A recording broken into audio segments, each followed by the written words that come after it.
your first hurdle. Can we potentially get over this? I'm just really curious to see if that can kind of come to fruition. So we'll see what happens.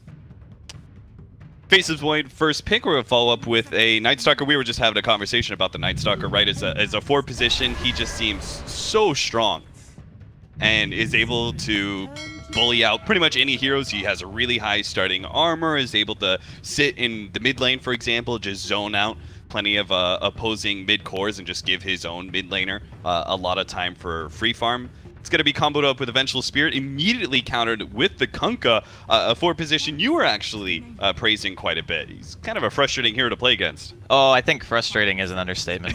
When you're playing against Kunkka, it kind of limits, I feel, mostly the mid-hero pool. So you have these heroes like Puck and Queen, which we obviously were seeing in the mainstream picked, and you usually can rely on these escape mechanisms to avoid any of the potential ganks. So even if some hero like Night Stalker is sitting in your lane, it's frustrating, but you don't really die. You're just kind of like, this hero is annoying me, I don't like it, I'm missing some CS here and there. Kunkka just kills you. Yeah. He comes in with an X-Torrent and he's like, you're dead if there's any follow-up damage or disable whatsoever. So he offers something very unique from the 4 position, or sometimes even the 5, I guess, because Kunkka doesn't really need that much to function. I think that's kind of one of the other benefits that he brings, whereas, you know what, Night Stalker eventually wants something. He kind of carries items better than a Kunkka, but he also can do more, I think, during the later stages of the game. But yeah, it's a nice combo with the Void, right? If we're going to be able to get a Chronosphere into a free boat, Torrent combination, a lot of team fight potential. And it feels like that's what this meta is primarily about, right? Is always being able to have lots of team fights. No matter like how early focused or late game focused your strategy is, it always has to have at least 2 big team fight heroes, not necessarily maybe like Black Hole or Ravage-esque abilities, but you need to have at least heroes that are going to be able to win you team fights if you get the right kind of initiation. And that for me is what is kind of interesting about both Night Stalker and Kunkka. They're both 4 positions that do enable initiation in some way, right? You've got X to be able to maybe start off on a hero or catch an extra hero in some way, and you've got Night Stalker who kind of inhibits vision for the enemy team and presents opportunities for his allies. I do think Night Stalker is probably, of the 4 positions, his teamfight presence is just so good because of things like Darkness. You get a 1.5 second silence during night. Those types of things are ridiculous. His mobility is great. He can scout you out.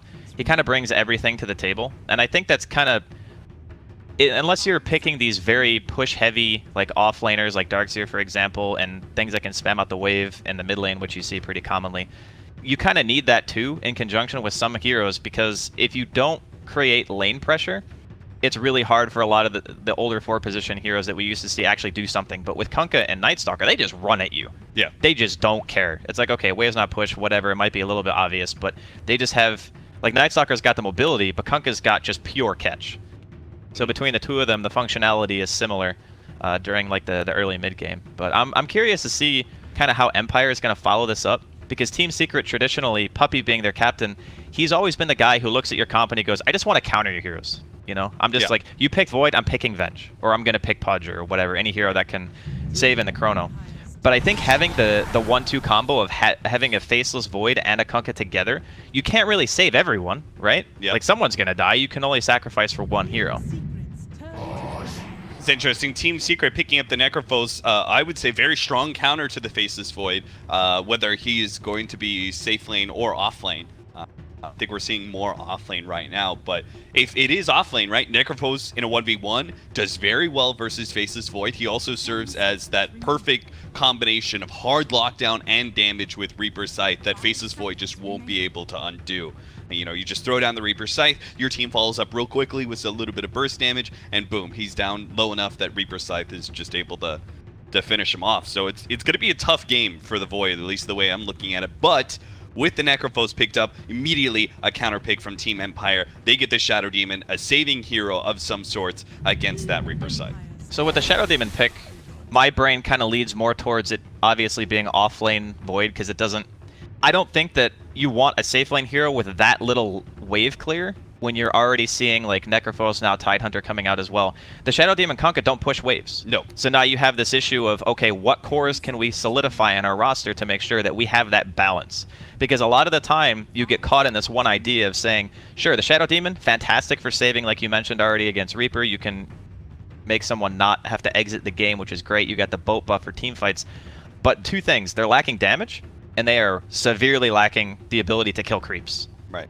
And that can come back to bite you real bad against what Team Secret have.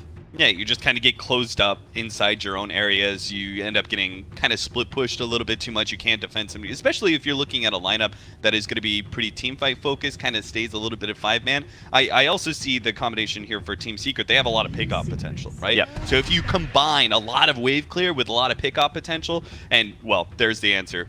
We've got a hero now for Team Empire that very quickly clears through waves, is able to do so sometimes with little risk, thanks to Manta, just throw your illusions down a wave, and is also going to be able to deal somewhat with the Tidehunter in the laning phase. Really helpful that you have this high damage nuke that is magic damage to be able to threaten that Tidehunter. And not to mention, you know, having Lunar Blessing against Night Stalker is fantastic. Oh, yeah. Just straight up not having to worry about, okay, sure, if you cast Darkness, you're still going to have the vision discrepancy, but it's not going to hurt you as much to play against NS during the time where his ultimate's not up, because you're not going to have, what is it, like 600 vision less or something ridiculous like that. It's insane. It's super, super strong. So I think a very nice pick to round out what Team Empire currently have as their 4 heroes, obviously saving the mid pick for last. I imagine at this rate we're going to see another hero that can at the very least spam a tiny bit, and Team Secret pretty much looking for the same. I think Secret are a bit more open because their lineup feels very, it's just solid. You got Sustain and the Necrophos. You've got some okay wave clear between the Necro and the Tidehunter. Maybe not the best, but you know, it's good enough. And then you can look to just pick whatever mid one feels is comfortable for this matchup. Yeah, I like Secret's lineup a little bit more right now. I do really appreciate the way the Team Empire have set their lineup up, though, with the Shadow Demon both being as a counter to the Necrophos and providing a lot of synergy with the Luna, which counters, again, the Tide kind of Necrophos as well, and the Night Stalkers you're talking about with the Vision has some good synergy with the Faceless Void as well. I feel like this lineup is like this really cool combination of both synergy with your own and being able to counter what the enemy is trying to do so far. But the big problem is going to be that they have to pick up their mid first here. They're actually going to be banning away the Templar Assassin. How are you feeling about Invoker right now? I feel like it's generally too slow of a hero for most lineups, but with a Kunkka SD, it feels okay. It's going to be the Queen. Yeah. A very, I guess you would say, standard pick nowadays. Yeah. It's just a strong hero. It offers good laning phase. It can TP gank at level 6 very easily. You know, you get that level 25, even though they keep nerfing it. That spell lifesteal is still insane. Offers you a tremendous amount of survivability. Very high impact hero most of the time. You can't really go wrong with a Queen pick, I feel. No, certainly not. I think Queen of Pain, Puck, like those 2 mids, you're going to be seeing so much. Puck is banned, so instead we're going to be seeing a Viper picked up by Team Secret. That will be our mid matchup. Not a fun one for the Queen of Pain, that's for certain. It does feel like Team Secret's lineup, they pick 3 cores that are very self-sustain heavy, are able to kind of sit in their lanes, not have to need the presence of the supports. I feel like Yapzor and Puppey are actually going to have a lot of freedom in this game to be able to do whatever they want. You know, when they want to pull, where they want to gank, all those situations are very open to them, simply because the one-on-one matchups are good for everybody. For Secret in this laning phase. It's going to be interesting because as much as you're saying the freedom that Yapzor and Puppey are going to have too, on the other side of it you have Empire, who still lack damage in the laning phase. Sure, Resolution's going to have that Lucent Beam, which does help a bit, but you're looking at Team Secret's lanes, you say to yourself, what lane do we kill? So are they going to take the opposite approach and say, you know what, we'll stack some creeps. We got a Luna on our team. You know, eventually even Mapochka on the Shadow Demon, if he decides to skill Poison, he can kill stacks. FN can kill stacks as long as it's not Ancients. There's options to play it a bit more defensively, because I feel if you're just running around 2 supports nowadays at the same time and you don't get anything done, it feels like you're so far behind straight away. So I'm kind of hoping that instead of Empire looking for kills nonstop with the Kunkka, and maybe Roger still goes mid, who knows? Yeah. But Mapochka at the very least, I feel, should probably just play this as greedy as he possibly can. Like, try to get to that level 6 really fast. And maybe he wants to go like the Soul Catcher build to help supplement their damage so they can burst these tanky heroes like MP on the net or the Tidehunter. You know, all of Secret's heroes just have so much durability. Are you a prediction fan? Oh, do you fiend the predictions? I don't fiend the predictions. All right. Well, but you know, I usually leave it up to the main caster because you know they get your camera anyway. We'll skip over it for this first round, just because I actually want to piggyback on something you said. I really like the fact that you brought up that when you roam with both supports right now, it feels like you just eventually fall behind. Yeah. And I think that's an important aspect of playing support right now, is that you do emphasize a little bit in being able to find your own farm. Specifically, like, the 4 position's going to run around, and he's going to get a little bit underfarmed, and he's probably going to pick up that tome to kind of boost it up. But it's that 5 position, the support that usually sits in the safe lane a little bit more. I feel like it is very important for you to be able to get off at least 2 or 3 pulls in the first 5 minutes, just to be able to get your own source of farm. Because I don't feel like you can play the super hard 6th position as much anymore. You need to have more of an impact as a support than you used to. It's really difficult nowadays. I think that position 5, especially like you mentioned, just having to do as much as you need to with so little, and sometimes just stacking can be enough. You know, in this type of game, Apushka's already up here with Resolution. Interesting wraparound from Team Secret. A late smoke and a wraparound right as the bounty rune's about to come up. They go for the Gush level 1 to try and beat down Resolution here, and are going to be able to push him back. They do manage to pick up said bounty rune. Still gets traded though. 2 for 2, as in the bottom lane, Ghostic was able to snatch that one away from MP's Necrophobe. So, smoking doesn't actually result in any sort of first blood scenario, nor does it give them the bounty rune advantage. But I'm wondering if Kezu's going to be a little unhappy with having Gush level 1 and not getting that first kill, as he now no longer has Kraken Shell or Anchor Smash to be able to defend himself when the supports end up going on him, which is why it looks like YapzOr is going to try and lend him a little bit of a helping hand. I would still say the situation favors Secret slightly, just because they're able to keep both supports in lane all the time. You're making the support soak experience from the Luna.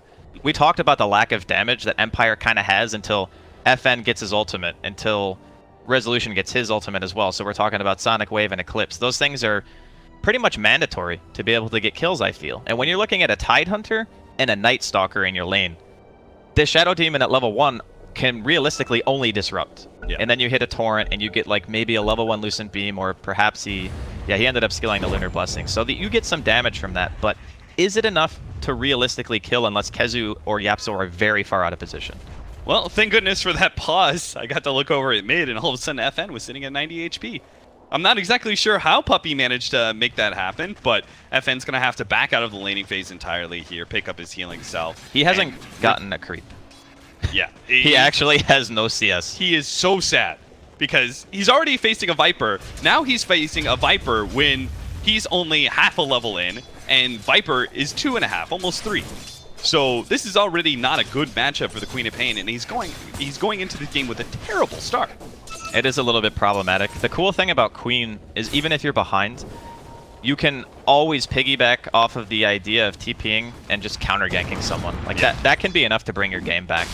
Gonna see a little bit of pressure being applied in the top lane onto Miposhka, but no real kill potential. I just think that Empire have to play the waiting game. You need your ultimates. Absolutely. Or maybe not. Okay. They managed to find the kill on YapzOr in the top lane. I think he was tanking the pole camp a little bit when they managed to get the disrupt and the torrent on him. So just that little bit of added damage, Miposhka hitting 2 and being able to hit the soul catcher right on. Enough damage for the kill. Luna adds so much damage to your laning phase that it's actually, you have to play that so careful. Even if you are Night Stalker and you've got so much starting armor and all that sorts of thing, you still have to be really careful, just because the soul catcher combined with Lunar Blessing actually outputs ton of damage during that period of time you're locked down. It looks like they're going to try and do a full sandwich here onto FN. Night Stalker's kind of hanging around. I think mid wants, seeing if he can get some poke damage, possibly forcing a blink out of some sorts. There goes the blink, but unfortunately Puppey, he went expecting FN to go straight down. Might still be able to catch him though. The magic missile needs 2 shots here. One of it's going to be uphill. Does manage to hit that one. Still 10 HP. FN has a blink up in a second and will manage to get out. YapzOr unable to get that Void off. Meanwhile, in the top lane, Kez is going to be gone on here. Body blocked by the Shattered Demon Illusions, brought back by the X, and Empire execute once again in the top lane. Really good for the tri-lane of Empire to continually get these kills. It would be extremely unfortunate if they're sitting there with 2 supports this whole time and don't accomplish anything. So Miposhka and Roger are going to be more than happy about that. Sure, your queen is having a rough game. To be totally honest with you, Cap, I have never seen this big of a CS discrepancy at 3.5 minutes, ever. No. Not in a... Actually, there was maybe one game where I think it was a Nyx versus an OD mid a really long time ago. Yeah. What have you done? Time walk forward to try and get some damage on an MP, and now he almost gets punished for it. Fortunately, that second Death Pulse doesn't manage to hit Ghostic, and does successfully hide his way into the trees. Kezu tried to do a little bit of neutraling there, but ends up getting interrupted. In fact, now he's going to be gone on. Soul Catcher, follow up into the X-Torrent. They're going to be able to get a lot of right-click damage, not even needing the disruption, which they still had at hand if he managed to survive through that initial jump. So we're seeing an Empire that certainly has enough damage to be able to deal with the Tidehunter in lane. And as you said, good thing too, they're committing bull supports up to the top lane, but it's working. For now, I think that it's important to note, as a, you play a lot of offline too, Cap, so you probably had these types of ideas as well, but I feel when you're playing a game like this, where the support duo has so much kill potential, that it's almost more beneficial for you to just eat the death and let your mid player win his lane. Yeah, I agree. Because if you go off map and you start farming the jungle, the enemy supports sometimes either they'll rotate for you in your jungle or they'll go mid. You don't want them to go mid this game. You want mid one to keep doing what he's doing. He is 36 and 15. FN has 5 creep kills and 1 deny. And honestly, if you're Tidehunter at this point, any offlaner that dies like 2, 3, 4 times in the first 10 minutes, it doesn't really matter. It does not matter. They're always going to make the comeback, especially farming offlaners like Tidehunter, like Legion Commander. They're always going to give their opportunity to be able to farm up, and they're just going to get right back into the game so quickly, because Viper is definitely a space creator of sorts, right? He just pushes and pushes and pushes, and he forces the enemy team into fighting into a Viper, which means the Tidehunter is going to have his day to be able to farm up, get his items, get his mech, whatever he needs, and then turn into the off-lane core that you expected in the beginning. Yeah, I think that it's a lot of times you see these deaths and people say, wow, you're just dying all the time. And it feels bad to die in Dota. It really does. But in this case, for the greater good, FN's level 4. He's level 4. He was sitting in the jungle killing Ogre neutral camp. And he might just get dove here. Viper's already level 6, almost level 7. I'm not even sure if this Queen of Pain... Maybe he gets too close and gets hit by Viper Strike. A Night Stalker could easily just run him down on the side. So he really has to sit super far back. Same thing kind of going in this bottom lane. Ghostic's having a little bit better time. He's 22 CS in right now. That's very respectable for any offlaner, but he is getting kind of a 1v1 matchup. And it was, as we said kind of earlier in the drafting phase, it is a favorable matchup for NP's Necrophos. Necrophos doesn't really lose in a side lane, I don't think. It is really difficult to beat that hero in a 1v1. Especially once he gets to level 5, you get the 3 points and the Death Pulse, the regen. It doesn't matter what hero you are, it just becomes a little bit too much. Yeah, you can't, there's no hero that can threaten you constantly. Right. So eventually Necrophos is going to be able to get the CS to get whatever regen back he needs. FN does manage to get the deny on the tower just before YapzOr wraps around. Could have potentially caught him, as he does have a 1-1-1 build instead of the 2-0-1, prioritizing the silence nice and early. We are going to have a TP coming in here. Roger is deep behind the tower and could be countered by TPs, but the first one in is Puppey. He immediately gets disrupted. YapzOr is going to wrap around from behind and manages to catch Roger, slowing him down, hopefully enough for his team. Yep, there goes the Gush, and mid one will gladly take the kill. Not like he was far enough already, 58 and 18. Now he gets an extra kill to it. It's really cool the way that Secret played that, because they... bottom. Okay. Nice setup by Resolution, but MP does manage to get into the trees, and now they're going to have to throw down the Chronosphere as well. That's 2 really big, long cooldown ultimates to kill MP's Necrophos. I'm sure it's a little bit worth it, but you would much rather have just only had to use one there. Definitely preferable to not have to use both, but it kind of feels like if you if you're gonna throw the Eclipse, you may as well throw the Chrono, because where's the damage if you just Chronosphere? And, you know, Resolution's ultimate isn't up. True. So I think the movement from Empire here is on point. They saw a rotation towards their safe lane, and they go, okay, we don't really want to fight here against mid 1's Viper right now. It seems a little bit risky. They showed they were willing to TP on the side of Secret because the mid tier 1 is dead on Empire. There's no reason really for a mid 1 to kind of sit mid anymore, so they're just looking, right now it looks like a pick. His mid 1 and Puppey are currently smoked up, potentially looking for something, and they're kind of also waiting on Kezu to hit his 6. So once that happens, I would imagine that Secret keep applying this tower pressure, because that's what Viper does best. He hits the tower, and you look at a Viper and you go, well, he's probably going to get this kill here on Kunkka. Yeah, Roger, especially with the extra vision coming in from Puppey.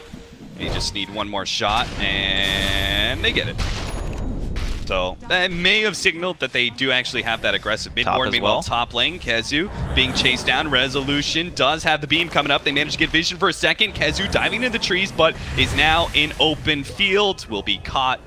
The final nuke does manage to bring him down. So Kezu just seems to get very little respite. Just constantly pressured. I have to say, though, I think Resolution's doing a fantastic job. Like, he read the fact that, hey, my mid laner, this Queen of Pain, who's normally the one moving around and creating space for you, not going to be able to do so. I need to create space for him, but I can't go to mid lane. Let me go bottom. Get that kill. He goes back up to top. They kill the Tidehunter again. They're pretty much doing the only thing they can that's available to them with their mid lane being so utterly shut out. Very reminiscent of the old era where we used to see a lot of safe lane gyros, and they would get level 6 or 7, and they would just instantly TP and try to get a kill. So kind of bringing that logic into the newer age of the safe lane here. But still not really that big of an advantage in regards of overall net worth, even with the, I would say, pretty gigantic mid difference in overall CS. Obviously, Queen of Pain has a bit more flash farm potential. You got the Scream, you can blink around, you can hopefully control the runes a bit. He does have his ultimate here, looking for MP. He's standing in a good position, though. This kill would be so big, Roger. They are going to be able to Chronosphere. So they have the Torrents, they have the Sonic Wave if necessary, and it's probably going to be needed here. There's so much turnaround potential as MP with the cloak gets the turnaround of the Ghost Shroud into the Death Pulse. A huge heal with the Magic Wand helping out as well. That's the problem. You have to fully burst down a Necrophos from 100 to 0, because at this point in the game, Necrophos, if he gets that slight little window, it's such a big turnaround in HP, right? Because it's 50% extra with that heal, and then combined with the Magic Wand, you easily get at least 300 HP, which is like half a hero pool at most times. That is just ridiculous. They drop double ult, and he's at 70% health after the Chrono wears off. Yeah. That's got to feel pretty bad for Empire right now. You look at that situation, you lost your tier 1 tower, you go for a kill on the safe laner, it doesn't work, you drop 2 ultimates. Kezus does have Ravage here. They see him and they just run. They're like, nope. They thought it was going to be a potential kill on Necrophos. Turns. Have you been seeing some of the Necrophoses lately, by the way? I played a game with MP, who's been spamming it a couple times here in pubs, and Matumba Man as well. They've been getting Radiance, like second item. I think it has a lot to do with the fact that the hero just wants to deal damage by existing. Like, a lot of the time, you don't really scale Necrophos in damage. You typically scale him in survivability. So when you think of it that way, a hero that lasts a long time, Radiance is just going to be good on. And the hero benefits so much from just the healing potential of having, like, Death Pulse. It sometimes gets you kills in team fights. You pop your Ghost Shroud, you're healing for just insane amounts. So I think there's a lot of synergy, more so with the new Necro than the old one. And you've got the miss percentage as well. Roger, it's going to be gone on here. Void, Magic Missile, should be a pretty easy cleanup kill for Team Secret. 3 to 5, 12 minutes in with a 3k gold lead, and towers are beginning to drop. Empire's losing a lot of map control very quickly as now these cores are fully online. Necrophos has his big magic defense with Hood of Defiance, so he's got that shell. Viper is near unkillable. He's got 1500 HP with maxed out corrosive skin, so magic damage does nothing to him either. And Tide, classic Tide, even if he doesn't have the levels or the farm, can kind of just sit in the front. He's got Ravage. Will pop it when they end up going on him. So pretty much all towers seem to be going uncontested. I don't think Empire can actually stand against that. All they can do is just push the other side of the map. They need the kitchen sink. They just need to dump everything. I think it's almost more... Oh, they have a sentry down here mid. Yeah, they do. They did manage to catch Kezu here, but Yapzor is already out. Good TP from Roger. There's no way that Kezu wants to blow Ravage just to kill the support here. Yeah, nice read of the situation there. But I was going to mention, I think they want the Kunkka to hit 6 because they actually need boat damage.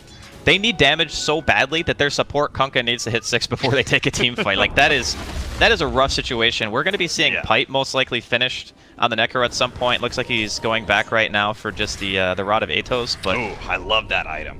Yeah, love it. It's fantastic. Disruption, Soul Catcher, but the Tidehunter's here. They're going to try and burst down Puppey. They do have the Ravage available. Kezu's going to hold on to it, though. The FN blink out just in time. MP TP'd onto the Shrine, meanwhile, and is going to be able to find the Poshka. That's guaranteed kill. Reaper's Sight is successful, bringing him down, so a little bit of extra death timer as well. Necro, man, what a hero. You cast all your abilities, and if you get the kill, you're back at full mana anyway. Yep. It's as if nothing ever happened, Cat. Yeah, you just gonna keep running around and keep killing things. Oh, it's so hard to play against that hero, just because you have to commit to being able to fully kill him. If you don't, he's just gonna farm up and get up to full HP, whether he gets a hero kill or a bunch of creep kills. He just kind of goes and goes and goes. He's an Energizer Bunny. It was the perfect pick for this situation as well. Like, Secret read the draft perfectly from even the second to third pick. They just realized, hey, if we have super strong lanes, Empire are gonna really struggle until they have all their ultimates. Gonna see a big fight here, though. Roger, trying to get up to his shrine, they're just gonna leave him behind. Oh, yeah. He's not gonna activate it. He knows it's a waste. He knows he's mega dead. You run into that many heroes at Team Secret at this point in the game, there's no fighting. Just have to go somewhere else, and that's exactly what they do. Resolution goes to push out top, and we have our Faces Void, Ghostic, pushing away at bottom. This is the ideal situation, I think, for Empire, is if you get away with just losing a support and you're allowed to have cores on opposite sides of the map hitting creeps, that's about as optimal as it gets, given your start. So now it's going to be, do we fight the Roche, or do we choose to fight the Tier 3? It can be pretty dangerous to go into a Roshan fight against Secret, given their lineup, and like the sustain of having MP, you have the saving mechanisms, although Puppey is not quite 6, he's very close. I'm really curious to see how Empire decide to go about that. Do they actually want to contest Roche with all of their ultimates, or do they say, high ground's the best shot we got? Well, it looks like Secret aren't going to give them much of a choice here. Because the cores are on the side lanes, they're going to force high ground here, see if they can actually force the cores back, and it becomes, in a way, a game of chicken to see if you can successfully force the cores back as you attempt to go high ground, or if you're going to be caught trying to play a little bit too over-aggressive. They do manage to force most of them back. Resolution stayed up in that top lane with his Mask of Madness.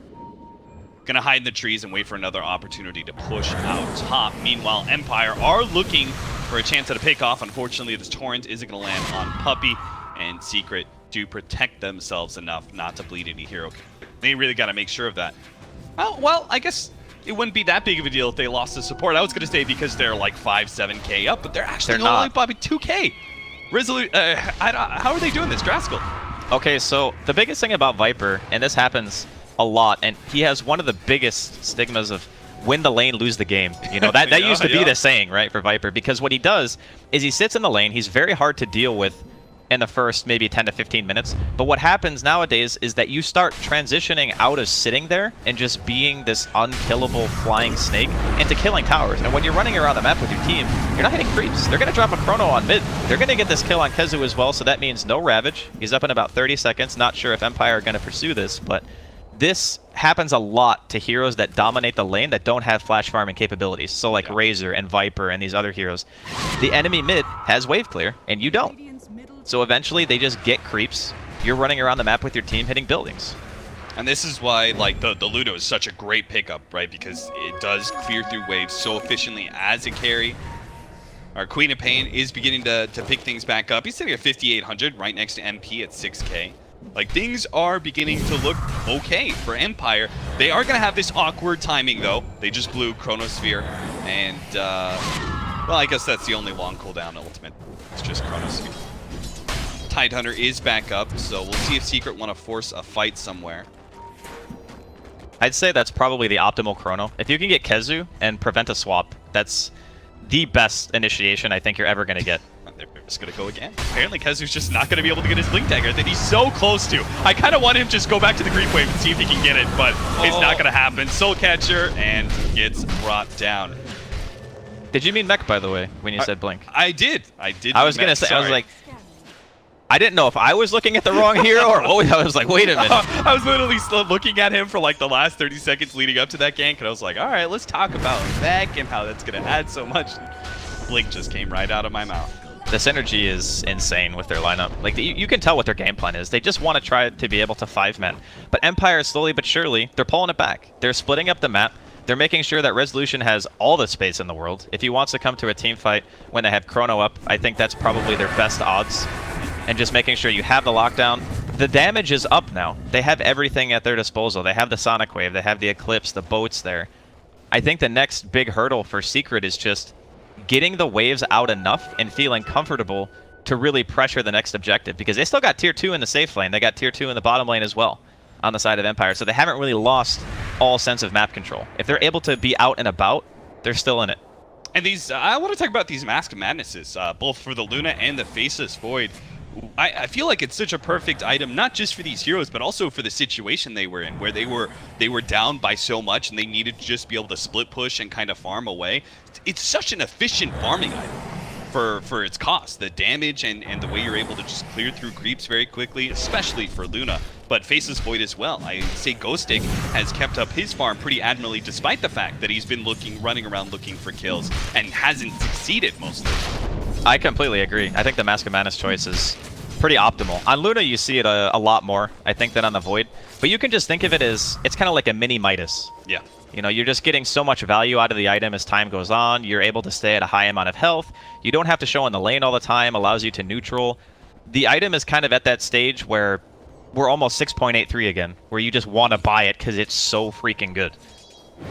Yeah, I like that, especially since neutraling feels kind of meh sometimes. Yeah. Like, if you're just a hero that takes too long to neutral, it's just not worth it. But Mask of Madness makes it super fast for especially the heroes like Faceless Void, who would normally be quite slow at it.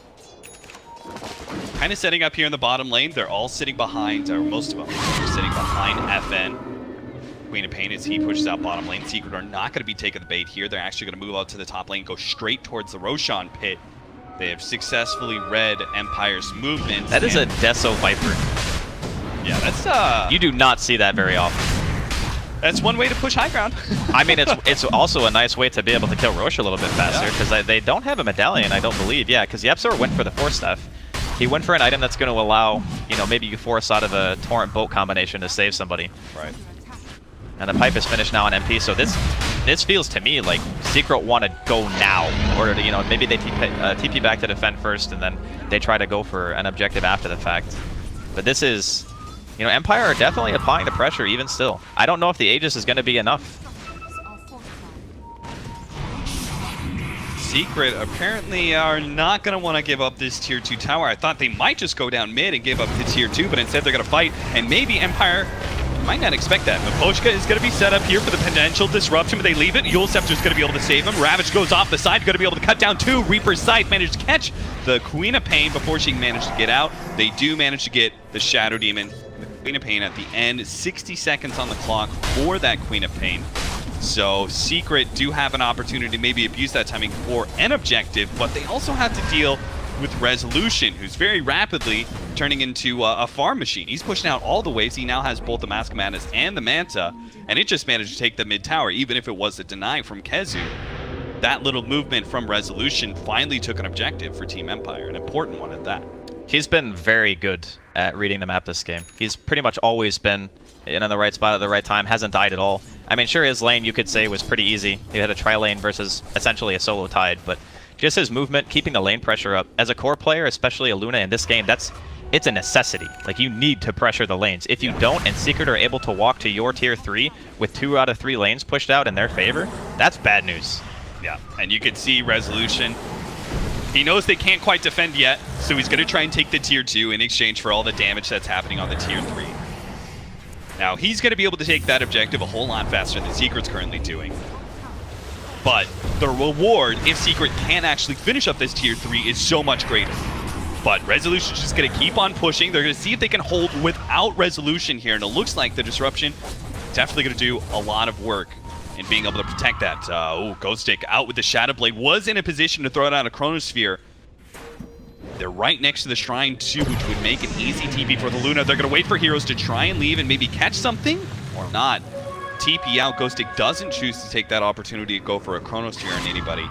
Backs away, and Empire will continue to play kind of the keep away game. I think they're just really wanting that BKB on Resolution.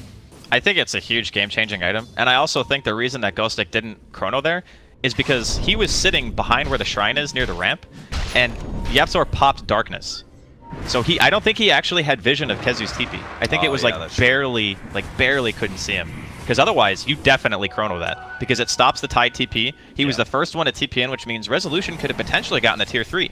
That thing took like, what, 40% damage? Maybe a little bit less? Yeah, it took quite a good chip. And he's also probably not feeling comfortable with like his position there. Like, you know, what if they do have He was walking back and forth, yeah. Yeah, it's game losing if you die as the Void there, right? So definitely one of those situations that there was an opportunity for high reward, but there was also a lot of high risk involved with him being positioned there. And, Miposhka actually aggressive force that from YapzOr, puts him in a bad place. The Reaper's Sight is not going to finish him off quite yet, but they do manage to get the right clicks in, but now they're fully committed. The Chronosphere onto 2. Kezu counters the Chronosphere with the jump in with his own Ravage. Does manage to get off the Sonic Wave, but it doesn't matter. There's too much sustain from Team Secret. Empire get back to their shrines, popping 2, but it's still not enough. They have to back away even further as the shrines can't heal them up enough. And Secret are able to beat now onto that melee Rax. Resolution's finally here, but it's a bit too late. The Rax is already gone, but Poshka's back in it with the disruption. Lead on onto mid 1, cost him his life again just to be able to get that out. But with the sustain offered by MP, Secret, they seem invincible. Empire just don't really have a good way to go on anybody now. They have no Chronosphere, no Sonic Wave. Resolution by himself can't possibly kill Zeros. Well, they can only get 1 Rax because they have tier 2s in the other lanes. The unfortunate part about that whole situation, okay, so first, Resolution, he had enough money to buy his BKB. But when you're in these types of situations where the enemy team is pushing a tier 3, you don't want to TP like 10 feet, right? Yeah. It just feels like such a waste because you know you have to get out of base again and immediately be able to push out lanes. And you need your TP to get out of that. So you need to save it. And because of the Force Staff forward, killing the Shadow Demon, it kind of made Ghostic feel like he needed to chrono to try to make something happen. But there was just no damage because Aluna wasn't there. So it made it look a lot easier than it probably should have been for Secret to just waltz up and take that. Because if the Luna had been there, they get the damage out, the Eclipse, they probably kill at least 1 person before the chrono ends. Yeah. And if that happens, you know, we could have seen a completely different fight. But when you're down a person and mid 1 still has that Aegis in his inventory, it's a lot more daunting to walk in with no chrono and no Sonic Wave. Yeah, for sure. I mean, if you can actually kill, say you kill MP, then boom, there goes all that sustain. You can't actually man fight as Resolution against the Viper. If you kill the Viper, then there goes a lot of the damage. But unfortunately, both those cores staying alive kind of makes a duo that is too formidable for Resolution for now. But he is that big late game farming core, and he is beginning to get out of control. He's working towards the Butterfly next. 26 minutes in, his farm is pretty respectable, sitting at 15k. The Viper at second, sitting only 14k, despite all of the various objective gold that they managed to pick up. He's actually going for an AC, which I think is a great choice. Bolster up against the inevitable physical damage that's going to come from the Luna. Speaking of Luna, she's going to back straight into this smoke. What a terrible position. Secret, you take advantage of it. You need to be able to jump forward and slow down Resolution somehow. They throw out the Ravage. They say it's worth it just to be able to get this core, but he gets out the BKB, so the Reaper Sight's not going to be enough. Can he actually output the damage to kill anybody here? Not even close, and he doesn't have his ultimate either, so even if he buys back, the threat is just not going to be as real. Team Secret are still limited by those tier 2s. They're going to have to deal. They're going to go up to the top lane to try and push that one out so they can actually force up buyback from the Luna. It's a tremendous amount of pressure that Secret have been applying basically since minute 0. A lot of it you could go back and say, sure, if FN didn't have such a struggle of a laning phase, maybe they could have impacted the game a bit more. But you have to still say Empire's recovery in regards of overall net worth was admirable. Like, they overcame one of the biggest mid discrepancies I think I've ever seen to bring FN. Like, he's not top of the net worth, but he's in a really good spot considering the circumstances. And yeah, the unfortunate part is Resolution popped everything before he died. So now this defense is going to be, I don't want to say impossible, but it's certainly not going to be easy. No BKB, no Eclipse, no point buyback, that's for sure. And it seems like Secret are going to let up on that push. Spend a little bit more time farming. They've got some big items coming in. Looks like the Reaper's Scythe is going to be Reaper Scythe. Jesus, Aghanim Scepter to upgrade the Reaper Scythe. It's going to be coming in pretty soon for MP. That Assault Cuirass is also a huge upgrade. The Roger and Empire do manage to come forward here. They get the X onto the Viper. Is this really the hero they want to go on? Not really. They got a poke and a prod. They do manage to get the Chronosphere. They'll swap back down the clip, but they are going to be able to blow up at least one here. Now MP, the next target, does pop. A little bit of Ethereal to help him against this physical damage. Resolution puts forward. He's already on to half HP. It's getting a little dangerous. They need to try and finish up MP. The Reaper Scythe goes down, but the BKB is still up, just barely. Resolution gets away, turns around, gets a little bit more damage out, and now it's just a full-on chase for Empire. Finally, they've won a team fight, and they need to catch as much as they possibly can to make this all worth it. Looks like Kezu is eventually going to go down here. There's no real escape for him, so they're going to be able to get 3 kills off of that team fight. A huge swing to the favor of Empire, but if they're not careful, they may actually lose a hero of their own here. Yapso are unable to get off the silence, though, against Lincoln. That was a very, very good timing for Empire because they didn't have Ravage yet. So, like, if Ravage was up for that fight, you saw the way that Kezu blinked in. Yeah. He had really good positioning if he had his ultimate off cooldown, but unfortunately it just wasn't the case. So they were able to take out MP. And I didn't really think about this before, but time dilation destroys Necro. Oh, it does. Like, you wanna cast Death Pulse a lot during team fights. It's only a 5-second cooldown. And that's before the talents that let you lower it a little bit more if you choose to. I think it's his 25, yeah, so like by 1 second. There's not really a good, like, if he gets Lotus Orb, he removes the time dilation, but it doesn't really do a whole lot else, right? There's not any huge single targets that you're going to be blocking away. You can't, you don't want to go BKB because it affects your Ghost Shroud. It's kind of like just not a real good winning scenario for MP. He's just kind of always going to be screwed over by that. You just want someone else, like maybe, you know, Puppy gets it, maybe Yapsor eventually buys one, but he does also have a Glimmer in his inventory on top of that, so they have methods of saving, and it took a lot to take down MP, even, oh, they're going to catch F in here. He does not have the silence, though. Obviously, to throw the silence down to block the Lincolns. They are going to be able to get the swap back, though, so maybe they can kill Mule Scepter. And a blink, not forward, to the other side, no. At least you can say you're going to be looking on the bright side for Empire. He didn't get Reaper Scythe. He didn't get Reapered. He also managed to dodge the Viper Strike and the stun with a single Yule's cast. That was definitely cool to see. But yeah, you're not getting away from that. That's just troublesome. But in the meantime, another Roshan sneak. This time it's going to be from the side of Empire. They're not killing it super fast, but they have a tier 2 in the bottom lane. So if Secret were to contest this, they needed to be here a little while ago. Yeah, the exchange is not that bad, right? I'd say it's actually better, yeah, to be honest. Because, okay, you have an Aegis on Resolution. He can just go in, you know, YOLO, doesn't have to pop his BKB. And then, Jeez as well. Yeah, this is a... I would say don't get caught. Yapsor here does manage to stop Boshka. That's one. Ghost Stick. Looks like his Shadow Blade is going to be enough to get him away. Just barely, though. Making the best of a bad situation. I gotta say, Empire, again, the lanes were not ideal. And when I say not ideal, I mean they got trounced in the lanes. Like, they really did. Sure, you killed Kezu like 3 or 4 times. That's, you know, kind of expected if you keep showing in lane. But the way that they're holding off, given how bad the early game was, a lot of teams would have crumbled to that pressure. Yeah, it's amazing what they've managed to accomplish. The so little move. The little room to maneuver in this map. They just were able to farm up a lot of space for Resolution. They just kind of created. They got a couple of very key kills with their combination. Chronosphere and Eclipse, or Chronosphere.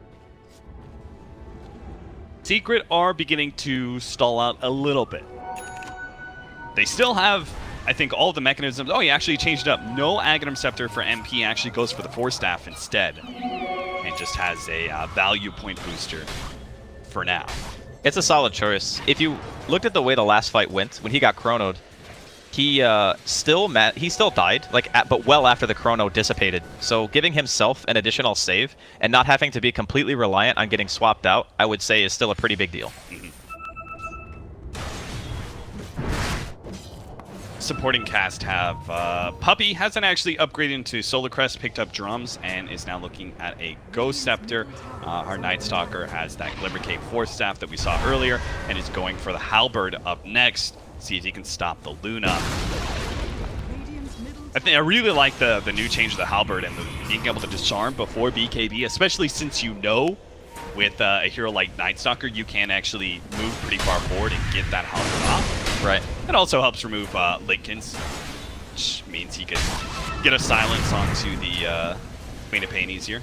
Halberd's just a ridiculously efficient item in of itself. Like before, people didn't buy it because, like you said, it wouldn't linger. Oh, a complete whiff from Ghost Stick. That is a game loser right there. The silent swap back. Ghost Stick's gonna die for his sins. Pay the extra punishment of the Reaper Scythe as well. So I'm not. They didn't have a high ground ward either, right? Like they didn't get dewarded or anything. Yeah, just, there's no sentries. He just went for it. That is, whew, that is aggressive, to say the least. It's very unfortunate. He saw them like farming up when the creeps pushed it. He saw the heroes into position, and he was like, "This is my opportunity to be able to catch the Tide +1." Right. And then it happens. You know, every once in a while, you think you have like this play opportunity, and you go in, and it just doesn't quite go the way that you want it to. So, I actually, no. Oh, close. Almost stops the. Yeah, but not quite. I can't imagine the pressure it must be because. I mean, Dresco, you know, you played initiators, right? There's a lot of pressure on you. It's rough. To get the big ultimate. Your team can't guide you in that regard. You just have to like kind of trust your instincts and go for it. That's already a lot of pressure in regular games. I can't even imagine the pressure of playing TI and playing an initiator like that. I wouldn't want to do it. Yeah, me either, man. Well, maybe. I think it's TI. I'll take the money. I think it's important to remember why you have to initiate the fights. I think that's what makes it. Like the great initiators, because they understand how their team functions. So in this case, Resolution walks up to a tower, he gets disrupted, he pops his Manta, they get free chip damage. In that game, the Void doesn't have to go first. Yeah. The Void can wait, because if you are sieging with Shadow Demon Illusions, those things are crazy tanky. Resolution's got Butterfly. Like, look at how long it takes. He just walks them into a full creep wave and 2 heroes, and they're still alive. Like, this is why the Void doesn't have to go in, because they can continually do this over and over and over again. And sure, they're not as good against towers as they used to be, but it still deals damage. Funny how the creep wave, when looking at these tower defenses, normally they're helpful, but in these situations, it's almost bad. It's really bad. Just because the illusions sit on the low ground. Nice swap back into the Reaper's Scythe. It's just going to be the Aegis, though. And Empire are all set up, ready to go with the Chronosphere. BKB popped immediately. They're going to go for the Eclipse. They do manage to catch Viper with the Chronosphere. They're going to try and bring him down anyway with the bolt and the full combination of the Sonic Wave as well. They will manage to kill one core, but now they've caught Resolution underneath the tier 3. Kezu throws down the Ravage, only catches the one there. But it looks like they are going to be able to chase down a couple more heroes. Poshka, he's certainly dead. And looks like that will be all. The rest of Empire are able to get out. So that costs them an Aegis, plus the death on Resolution, which is going to stall up his farm a little bit. And they didn't manage to finish up either tier 3, which would have been a huge swing if you can unlock those shrines and give yourself even better opportunity to control that Roshan pit in other areas. The most unfortunate part about the teamfight for Empire is mid one didn't have buyback. Like, if they had managed to get out of there, and the Ravage hit Resolution at such a perfect time that he couldn't get off the cheese. If he popped the cheese, there was turn potential because his entire team was behind him, but as soon as the Luna drops, you no longer have that really durable front line. You can't afford to be sitting there anymore, so they kind of just lose, you know, 1 or 2 extra heroes on top of that. So it gives Secret a bit of breathing room, but that mid tower is basically dead to rights. If Empire walk down mid again and they're able to get to that tower without Secret taking something somewhere else on the map, it's gonna die. And I still think that, like you mentioned earlier, there are a lot of nerves because most of the time, you know, maybe Resolution just wanted to use his Aegis, and maybe that's why he walked up to the high ground. But with a Shadow Demon, it's been a while since people have played this hero a lot competitively, but you don't actually need to walk to the high ground. You can just illusion siege forever. And if the enemy team doesn't have a way of jumping you reliably, they will just eventually get whittled down. As a result, Secret, they managed to win that fight. They're up by 6K, but they are not really having the same control of the game they once had. 6K gold lead is nothing at this point in the game, especially when you're facing such strong scaling heroes like Luna and Faceless Void. You're beginning to get some bigger items. You say the Shivas, for example, on FN. He was looking at a BKB earlier, but opted for the Shivas instead. Kind of help out against some of that physical damage and minus armor coming out from the Viper. Faceless Void with the Diffuser Blades. Some huge upgrades in damage. They are going to find a free pickoff here on Roger. But, and again, free pickoffs really aren't just free pickoffs when you've got a Necrophos on your team, and he adds that full 30 seconds to your death timer. This is actually painful because he can't buy back. Because the mid wave is pushing in, they're going to be able to just walk top. It doesn't matter if, you know, the creep wave, or there's 2 or 3 waves on the way to Secret Space, they don't care. Like, they're just going to sit here and hit the building.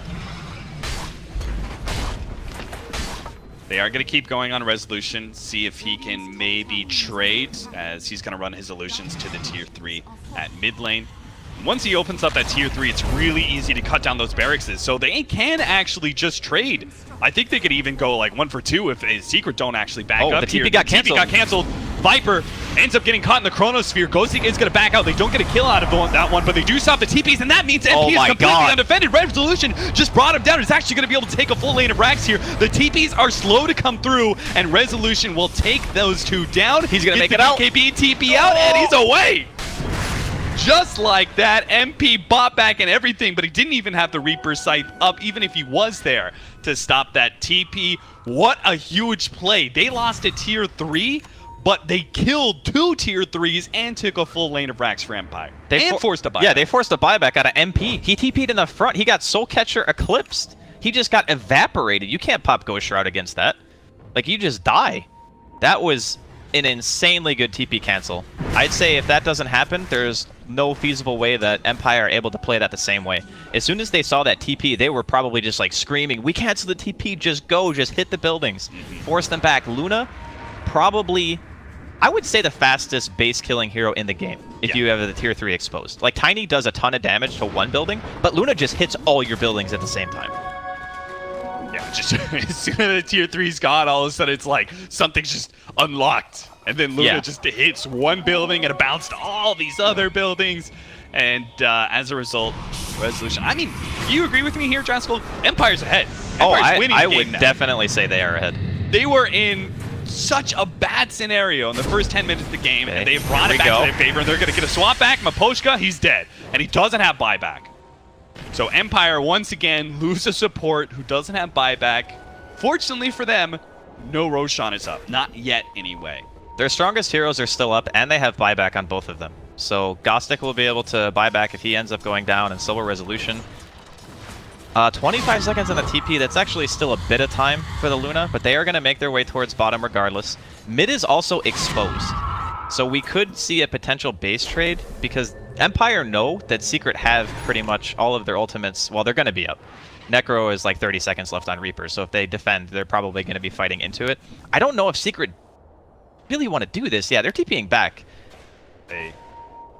They do not. I love the fact that Resolution is in so many of these situations not TPing back. I think it is the potential death of Empire if they ever just say, okay, we're going to 5-man defend our base. Yeah, that's probably the thing that has been winning them the game, to be honest. Every single one of these situations, right? They're going high ground. Resolution's like, I'm going to take a tier 2. Yeah. Right? I'm going to keep going. I'm going to keep farming, because that's the only way. You have to put a threat on the board somewhere. You can't just take the fight the enemy team wants to take. I think that's a really important point. Like, if you want to take anything away from this game, especially as a carry player, you can stay in the lane for like an extra minute or two as long as you don't TP back to base. Because sometimes that just puts you in the position to apply the pressure that's necessary. You have to force the enemy team to do something. Dota's all about pressure. If you're not pressuring anywhere, you're not winning the game. X, just to make sure that Luna gets that illusion, gets out safely. See, the vision is a little bit better for Team Secret, being that they have Night Stalker and that, plus they have the gem. Here we go.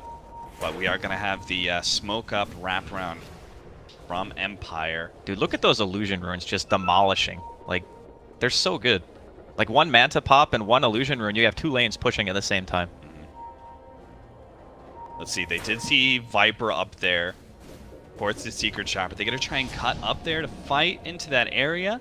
They got vision. They got vision around this area, so it feels a whole lot better. Nighttime is gone as well. Check on the front line. It's going to be able to get the Chronosphere onto 2. They see MP. They go for him first. Throw out the Sonic Wave. Unfortunately, Resolution got caught at the tail edge, but it doesn't look like it matters at all. The 2 in the Chronosphere both end up dead, and it looks like they're going to get Yapzor as well. That's going to be a gem dropped, and Empire in full offense mode against 3 heroes with no buyback. Oh my god. Roshan's up, so I think they're going to go for the safe play. It makes sense, because they probably feel like they're ahead at this point. They're like, okay, our heroes are online, our Luna's gigantic, they don't have anything to deal with this. As long as the Chrono hits at least 1 hero, it's like, okay, yeah, if Puppey swaps, you're gonna die, but Puppey still has a fair amount of items, you know? It's not like, it's not nice to lose your Venge in the beginning of a team fight. But a really nicely placed Chrono from Gostic there makes up for the little bit of a snafu he had earlier. He hits the core and the Venge at the same time. That's perfect. That's exactly what you want.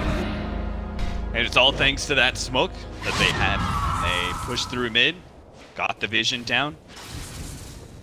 It's not a hugely tricky play, just solid fundamentals by Empire. And now they have the potential to end this game right here.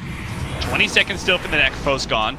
They do have a little bit of problem dealing with this Viper, but the Illusions have no problem at all. They don't have to worry about their HP. They just keep on pushing forward, getting damage, chipping away, and both the Viper as well as that ranged Rax.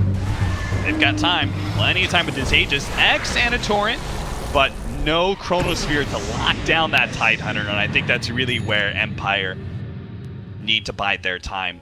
They can actually have the Chronosphere up again, and if they get the right kind of initiation, I think the game is over for Team Secret. I don't think you can fight anymore. It could be. It could very well be that. The MKB on mid one has been enough to force them back.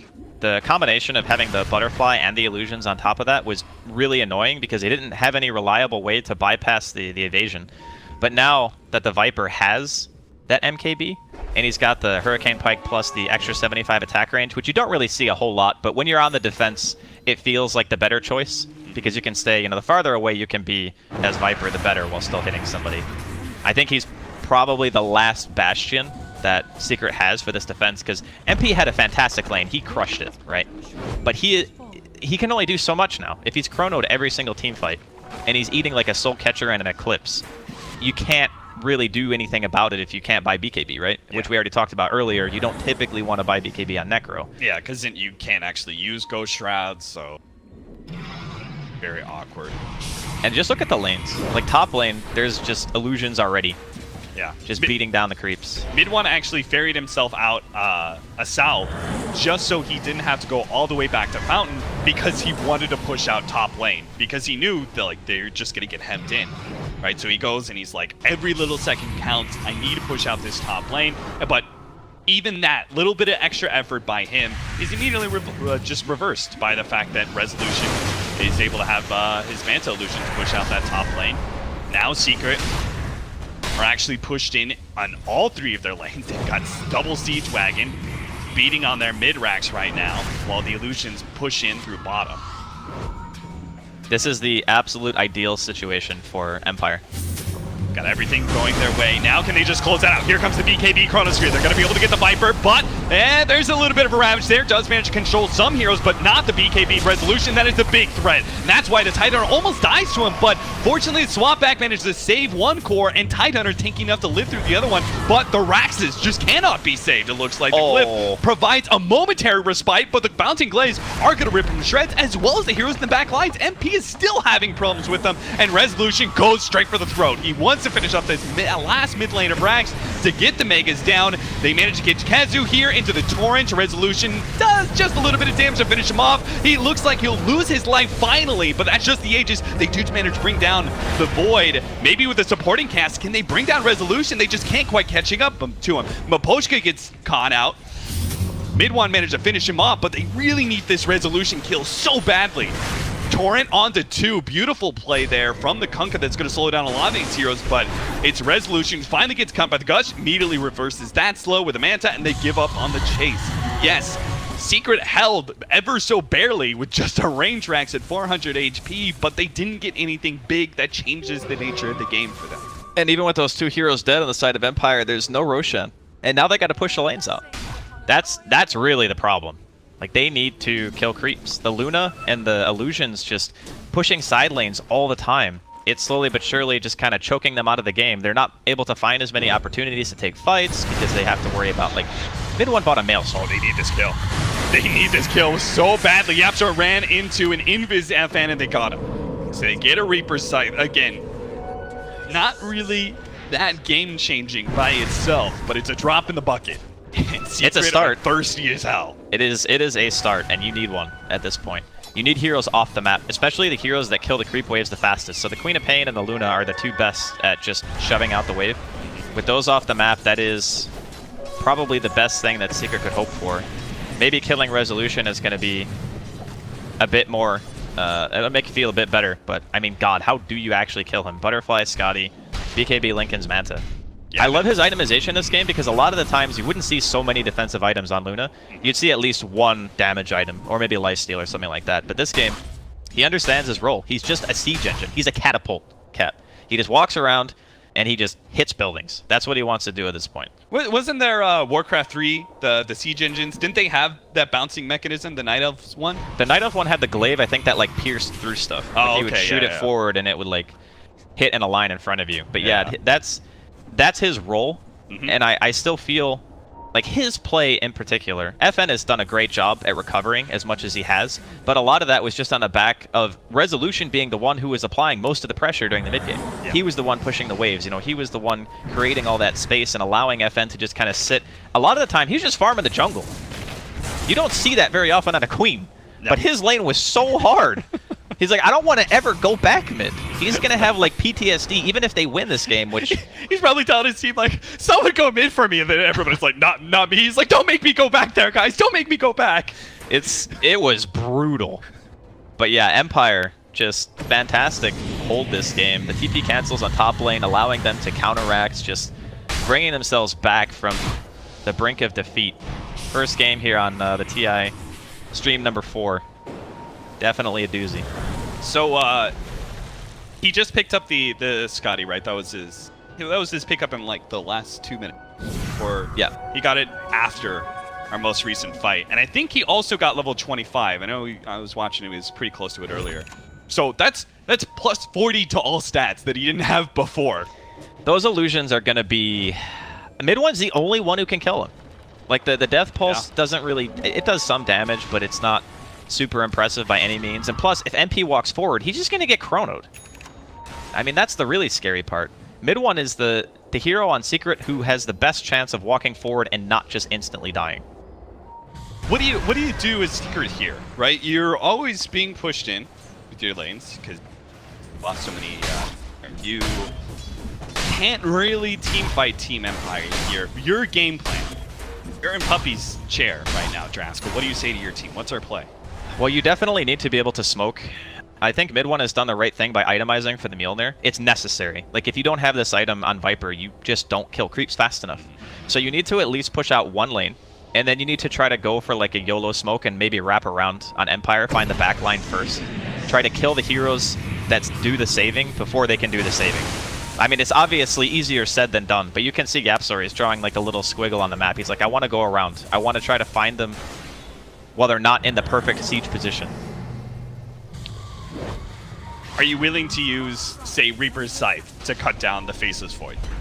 Oh, absolutely. Right, stop. You want the control is probably the scariest thing, because what happens a lot of the time during the fights is first Gostic will cast Chrono, and then Kezu will come in afterwards, and he'll be forced to Ravage, like he needs to after the Chrono comes out. But the problem was when they were defending bottom, the two heroes that were in the actual Ravage range were BKB'd.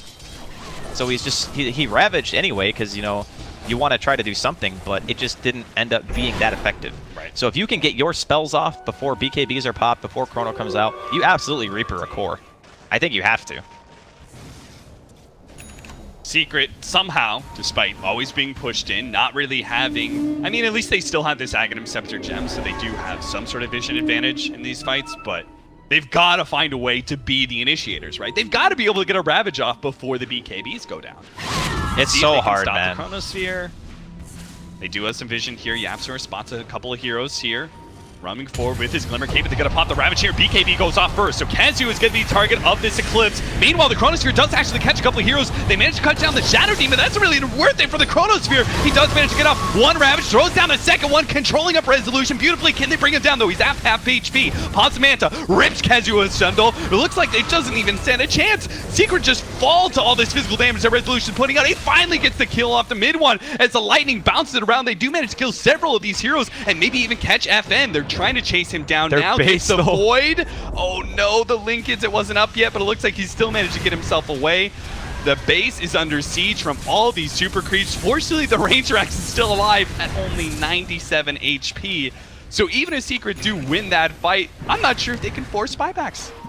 I don't think they can force buybacks. Definitely not. I mean, they almost just lost their Ranger Axe to Illusions.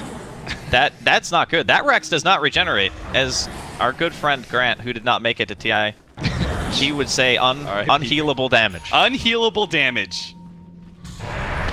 Yeah, it's definitely rough. But that being said, the team fight actually went pretty darn well. They're not going to be able to find Yapsor here, but that was also the reveal of the Refresher, right?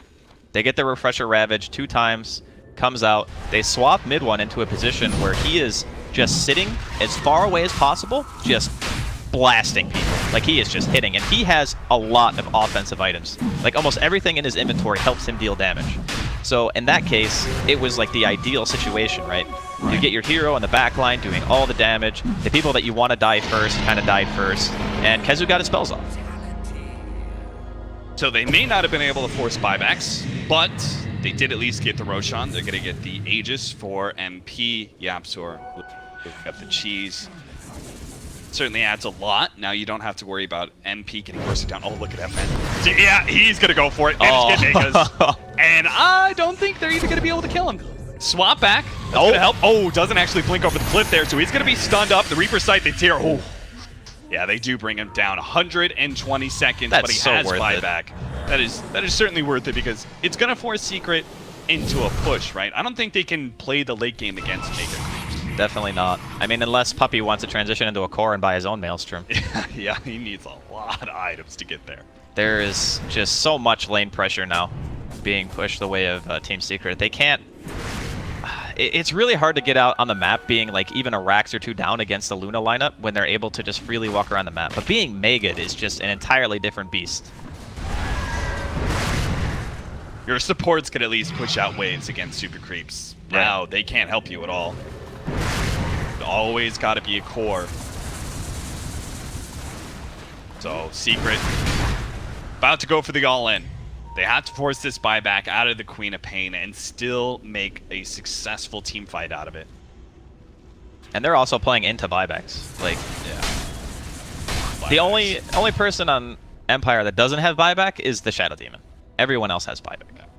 And that's typically what you see when you take, you know, a set of racks or 2.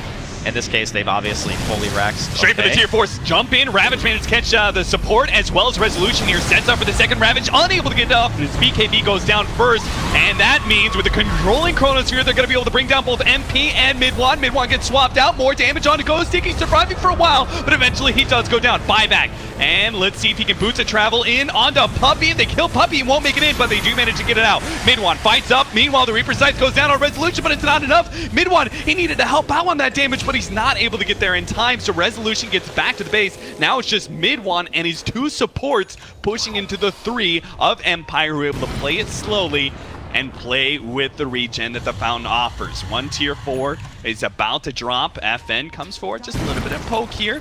Ghosted. Oh, he's actually gonna die. Okay, now it's a 3v2, but Resolution's also going for the throne. He's just gonna straight for it, and their Lincoln's there to be able to stop the stun. They don't have enough damage to be able to bring this down. Resolution's just gonna end the game, and Team Secret can't stop it. Resolution does find a way to just end it outright, but Secret, at least they made it one hell of a game towards the end there. My goodness, that was hectic there in the last couple of seconds. I actually think that they would have been able to take that if the tier 4s were still alive. Yeah. Because Mid-1 did a ton of damage, right? Like he itemized, had the Mjolnir, the MKB, the Deso, AC, had tons of attack speed. Good way of sieging buildings. A close one though, a definite nail biter. At the end of the game, Empire only had a 3k net worth advantage. Like, I mean, that is so many props to Empire, so many props to their stand-in Resolution for being able to keep it cool under all this pressure that Team Secret was laying down. I mean, they laid down the law in the laning phase. They owned the mid lane. They had a fantastic setup for MP to be able to get his farm. It just seemed like they were never going to be able to kill any heroes, and Secret were just going to control the game outright, eventually end it. But they found the small cracks and just kept hammering at those openings. Resolution kept on split pushing, kept on finding more and more space to take objectives. They found certain kills to manage to pick up that changed the game, like the Tidehunter kills that they got with the Chronosphere. Team Empire, I am incredibly impressed with this comeback by them. I'm just excited for game 2. You know, I want to